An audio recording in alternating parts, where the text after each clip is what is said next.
Meus irmãos, a paz do Senhor, tudo bem? Estamos aqui neste momento para a gente meditar um pouco na lição da Escola Bíblica Dominical, a lição de número 12 da Revista de Jovens, que tem no título O Código de Ética de Jesus. Então nós vamos ver alguns pontos importantes dessa lição, meditar com vocês, para que a gente possa ser enriquecido com o conteúdo dessa aula, amém? O nosso texto do dia nós temos assim: portanto, tudo o que vós quereis que os homens vos façam, fazei-lo também vós, porque esta é a lei e os profetas. Está lá em Mateus, no capítulo 7, no versículo 12. A síntese diz assim: ser cristão é assumir a radicalidade do discurso de Jesus para si em primeiro lugar. Então nós ficamos com esses dois textos já no início da nossa lição e vamos fazer a leitura do nosso texto do dia agora. O nosso texto bíblico, se encontra em Mateus, no capítulo 6, no versículo 1 até o versículo 8, e depois no versículo 14 até o versículo 18. Mateus, capítulo 6, versículo 1 ao 8, depois do versículo 14 ao 18. Diz assim: guardai-vos de fazer a vossa esmola diante dos homens, para serdes vistos por eles. Aliás, não tereis galardão junto de vosso Pai que está nos céus. Quando, pois, deres esmola, não façais tocar trombeta diante de ti, como fazem os hipócritas nas sinagogas e nas ruas, para serem glorificados pelos homens. Em verdade vos digo que já receberam o seu galardão. Mas quando deres esmola, não saiba a tua mão esquerda o que faz a sua mão direita, para que a sua esmola seja dada ocultamente, e teu Pai, que vem em secreto, te recompensará publicamente. E quando orares, não sejais como os hipócritas, pois que comprazem em orar em pé nas sinagogas e nas esquinas das ruas, para serem vistos pelos homens. Em verdade vos digo que já receberam o seu galardão. Mas tu, quando orares, entra no teu quarto e, fechando a porta, ora a teu Pai, que vê o que está em oculto, e teu Pai, que vê o que está oculto, te recompensará. E orando, não useis de vãs repetições, como os gentios, que pensam que por muito falarem serão ouvidos. Não vos assemelheis, pois, a eles, porque vosso Pai sabe o que vos é necessário antes de vós lhe pedirdes. Versículo 14. Porque se perdoardes aos homens as suas ofensas, também vosso Pai Celestial vos perdoará a vós. Se, porém, não perdoardes aos homens as suas ofensas, também vosso Pai vos não perdoará vossas ofensas. E quando jejuardes, não vos mostreis contristados como os hipócritas, porque desfiguram seus rostos para que aos homens pareçam que jejuam. Em verdade vos digo que já receberam o seu galardão. Porém tu, quando jejuares, unge a cabeça e lava o rosto, para não pareceres aos homens que jejuas, mas sim a teu Pai, que está oculto, e teu Pai, que vê o que está oculto, te recompensará. Amém? Esse é o texto bíblico, da nossa lição. Então, se a gente for olhar aqui nesse texto, nesse texto de Mateus capítulo 6, nós vamos começar a ver alguns pontos importantes que a revista nos traz aqui nessa lição. E no primeiro tópico, é uma lição curta, ela tem apenas 2 tópicos, é a menor lição da nossa revista. Mas se a gente for olhar no primeiro tópico, ela está escrito assim: esmolas, oração e jejum.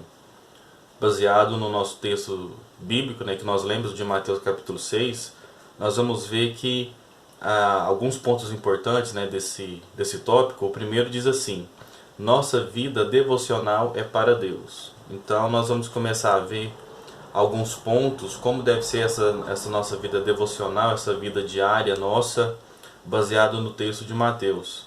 E o comentarista vai fazer algumas considerações, eu gostaria de ler com vocês.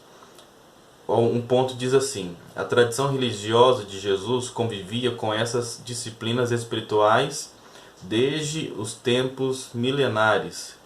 Quais disciplinas? A esmola, a oração e o jejum.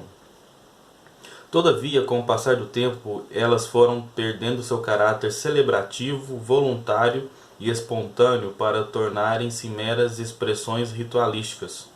Então aqui nós já podemos ter alguns ensinamentos para nós que desde que a lei foi instituída já havia essa questão da esmola, ou seja, da ajuda ao próximo, da oração, do jejum. Só que o tempo foi passando, isso foi tornando apenas um costume religioso, algo que fazia parte do ritual do culto, algo que era só para cumprir ali uma ordenança, talvez, algo que seria só para mostrar para outras pessoas que estavam seguindo a lei que Deus tinha ordenado. Mas Jesus, quando ele vem para trazer uma visão nova, ele vem dar um significado novo, ele vem para nos dar a real importância dessas ações na vida cristã, na vida diária, né, da oração, do jejum e da ajuda ao próximo, que aqui fala de esmola, né, porque ele vai falar que é algo muito mais do que um rito, de uma tradição. Né, e ele vai mostrar a necessidade de ressignificar as nossas atitudes cotidianas. Né? Jesus veio para isso, para dar um significado novo.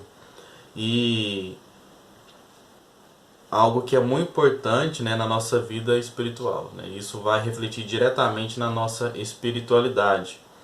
Né? E é interessante que o ponto é assim, é o seguinte: dentre outras questões que se podem destacar, o princípio da discrição ou da privacidade é um conceito-chave para a compreensão do bem-estar espiritual no discurso de Jesus. Jesus ele toca num ponto interessante, que ele vai falar que a nossa vida devocional, essa vida nesses detalhes da oração, do jejum, ela tem que ser privada, ela tem que ser uma vida que somente nós e Deus conhece. Né? Porque na época de Jesus havia o costume, né, dos fariseus, que ele cita, que quando eles iam jejuar, eles faziam questão que todas as pessoas soubessem que eles estavam jejuando. Quando eles iam orar, eles iam para a esquina das ruas, eles iam para a porta do templo e ficavam orando em voz alta, para todo mundo ouvir que eles estavam orando, para chamar atenção, para fazer aquela oração bonita, para chamar a atenção das pessoas. Né? Eles iam jejuar, eles não trocavam de roupa, ficavam com pano de saco e não penteava cabelo, não lavava o rosto, para deixar claro mesmo que eles estavam fazendo aquela ação do jejum. Mas é interessante que Jesus ele fala com uma versão totalmente diferente. Ele fala, não, quando você for jejuar, né, lava o rosto, arruma o seu cabelo, troca de roupa, fica bonito. Né? Você não precisa falar para as pessoas que você está jejuando. Quando você vai orar, Jesus fala assim, entra no seu aposento, entra no seu quarto, fecha a porta e ora em secreto. Né? O nosso devocional com Cristo ele tem que ter esse momento de particular, esse momento íntimo. Só meu e Jesus, só você e Jesus. Porque isso faz parte, isso fortalece a nossa comunhão com Ele. Né? A nossa oração pública faz parte da nossa prática religiosa, mas importante mesmo é a nossa oração no privado, no secreto, individual mesmo, onde eu vou ter um momento de intimidade com Cristo. Né? Ali é onde eu vou saber o que Ele quer para a minha vida, o que Ele quer para a nossa vida. É nesse momento da privacidade, do individual, que nós vamos conhecer mais a Deus. E o comentarista ele vai falar, né, baseado nos textos bíblicos, que essas três ações, né, a esmola, a oração, o jejum, eles têm que ter um objetivo só, que no final das contas é a glória de Deus. Se eu fizer um desses três pontos com um objetivo diferente de glorificar a Deus, eu estou fazendo errado. Nós estamos fazendo errado. Porque o importante é adorar a Deus. Né? O objetivo final de tudo isso, da minha oração, do meu jejum, da minha ajuda ao próximo, é adorar a Deus, é engrandecer o nome de Deus, o nome do Senhor. Inclusive, lá em 1 Coríntios, né, no capítulo 10, nós temos isso no versículo 31. Portanto, quer comais, quer bebais ou façais outra qualquer coisa, fazei tudo para a glória de Deus. Então, isso tudo tem que ser para glorificar o nome do Senhor. Né? Isso é o que está dizendo nesse primeiro subtópico aqui, desse primeiro ponto. E o comentarista ele continua dizendo assim no segundo ponto: cuidado para não sermos enganados pela maldade de nosso próprio coração. Isso aqui também é interessante, né, que ele vai falar, e a Bíblia nos diz, né, que o nosso coração ele é enganoso, ele prega peças em nós, e nós precisamos tomar cuidado para não fazer essas coisas para massagear o nosso próprio ego, né, para falar que eu oro muito e eu fico falando isso para todo mundo, que eu oro muito, que eu oro de madrugada, que eu levanto 3 horas da manhã para orar, que eu jejuo toda semana, 3 vezes por semana, o dia todo, e eu começo a me vangloriar com essas coisas, e isso começa a perder o propósito essencial que era glorificar o nome de Deus. Quando eu começo a querer me exaltar em cima dessas ações, eu estou fazendo errado, porque eu começo a querer trazer para mim uma glória que era somente a Deus, que deveria ser somente dele. Então nós precisamos tomar cuidado com isso, né, que os nossos corações sejam alimentados, para que o nosso coração não seja alimentado pela nossa própria arrogância, que a gente não possa achar que a gente faz alguma coisa porque a gente consegue, porque eu faço, porque eu posso, porque eu tenho alguma coisa. Nós temos que lembrar sempre que a glória é sempre de Deus. Se nós fazemos alguma coisa, se nós conseguimos algo na casa de Deus, na nossa vida, porque Deus está na nossa vida, nos abençoando e está conosco o tempo todo, né? Então nós temos que tomar cuidado com isso. O terceiro ponto que o comentarista diz é os riscos da espetacularização da fé. Esse aqui é um ponto muito interessante, né, porque a gente vive num tempo de muito espetáculo, né? Tudo tem que ser muito grande, tudo tem que chamar muita atenção. A gente quer ter um perfil no Instagram com mais seguidores, a gente quer ter um vídeo no YouTube com muitas visualizações, um perfil no Facebook com muitos amigos, e a gente entra, se não tomar cuidado, a gente entra numa espiral de querer sempre ter mais, chamar mais atenção, e a gente começa a perder o foco. A questão não é eu ter muito seguidor, eu posso ter muito seguidor, mas a questão é por que se esse é o fim, né? Se simplesmente eu ter muitos seguidores é o meu propósito, aí que está o erro. Porque não tem nada de errado eu ter muito seguidor, eu ter muita visualização no YouTube, mas para que eu quero isso? Qual o propósito? É para glorificar o nome de Deus? É para exaltar o nome dele? Ou só para falar que eu tenho? Só para falar que eu consigo? Então a gente tem que ficar muito atento a isso. Hoje tudo, o evento tem que ser muito grande. A nossa juventude, né, nós queremos sempre que o nosso evento seja melhor que o da igreja do lado, do nosso amigo. Então a gente tem que tomar cuidado com isso, né, para deixar de ser tudo um espetáculo, tudo virar um show, né, que tem que ser muito grande, tem que chamar muita gente, tem que chamar um cantor famoso, tem que chamar um pregador famoso, senão a festa não vai ser abençoada. Tudo nós temos que lembrar, o final tem que ser a glória de Deus. Se o que eu faço não exalta o nome de Deus, eu preciso parar de fazer, que eu estou no caminho errado. E a gente tem que tomar muito cuidado com isso. Se não glorifica o nome do Senhor, eu não faço, né? Eu não devo fazer. E a gente, às vezes, sem querer, a gente entra nesse erro, porque a gente começa a fazer, por exemplo, uma evangelização, né, na rua, ou na escola, onde quer que seja, e eu começo a mostrar isso, eu começo a publicar isso.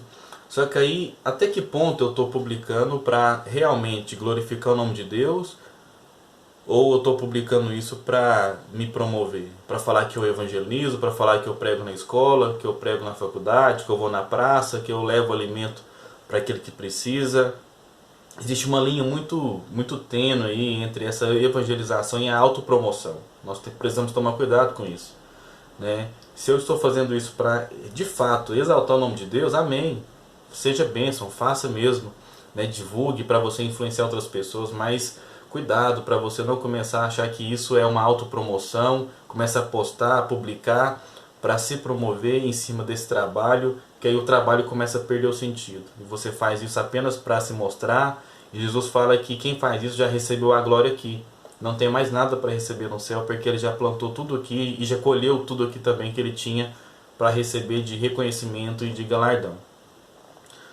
No segundo ponto da nossa revista tem assim, o tesouro no céu, né? Ele vai falar assim, que tesouro é esse? E o comentarista diz assim, ao refletir sobre nossas relações de prioridade e necessidade com relação àquilo que desejamos, Jesus ensina-nos sobre como devemos entesourar isto, a maneira pela qual devemos administrar nossos bens e desejos. E ele continua assim: Jesus não está referindo-se apenas a bens materiais, e sim de tudo aquilo que se torna prioridade. Destaque o centro das atenções das nossas vidas. Então Jesus ele vai falar na sequência do texto de Mateus 6 sobre a questão do tesouro, né? Que a gente não deve entesourar, né? Não guardar tesouro na terra, mas no céu. E o que seria esse tesouro, né? E o comentarista está nos dizendo que é tudo aquilo que eu coloco como prioridade, tudo aquilo que é o centro da minha atenção, isso é um tesouro para mim, né? E não a bens materiais. Jesus não estava falando ali de casa, de carro, ele estava falando de coisas maiores ali, de algo que eu tenho como prioridade na minha vida. Às vezes um tesouro para mim é a minha família, às vezes o tesouro para mim é uma amizade, é um trabalho, é um bem material, às vezes sim. Então Jesus ele fala de modo geral, a questão do tesouro, né, tudo que chama a minha atenção, tudo que eu coloco atenção naquilo que eu gasto um tempo naquela situação, naquele objeto, naquela situação, isso é um tesouro para mim, né? E ele continua dizendo, né, onde nós devemos ajuntar esse tesouro, né, juntar o tesouro. E Jesus ele vai nos falar, né, que nós temos duas possibilidades, né? Nós podemos juntar tesouro no céu ou juntar tesouros na terra, né? Resultado exclusivo, e ele vai falar que nós temos essas duas possibilidades e a gente tem que tomar um cuidado para diferenciar.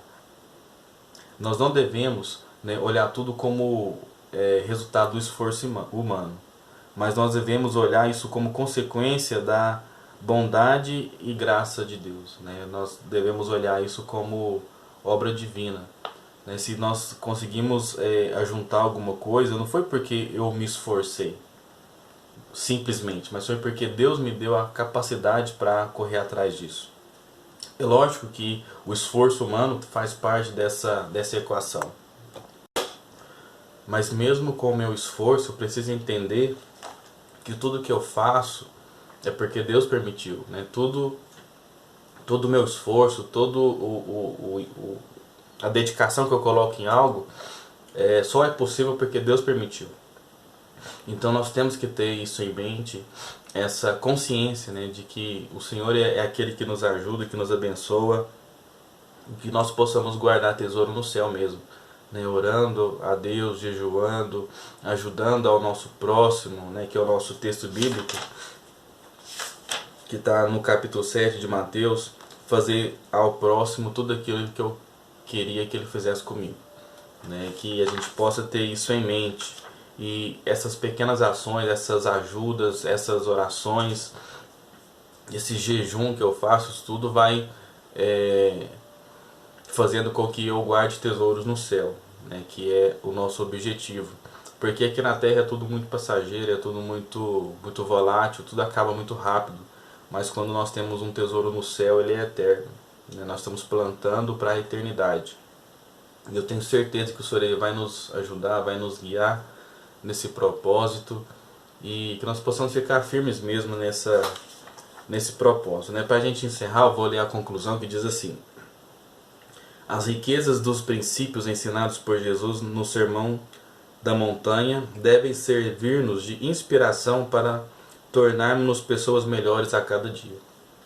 Se a gente seguir os ensinamentos que temos aqui nessa lição, que a Bíblia nos ensina, né, no Sermão do Monte, nós vamos ser pessoas melhores, mais próximas de Cristo, mais parecidas com Cristo, e isso é o objetivo de Deus para a nossa vida.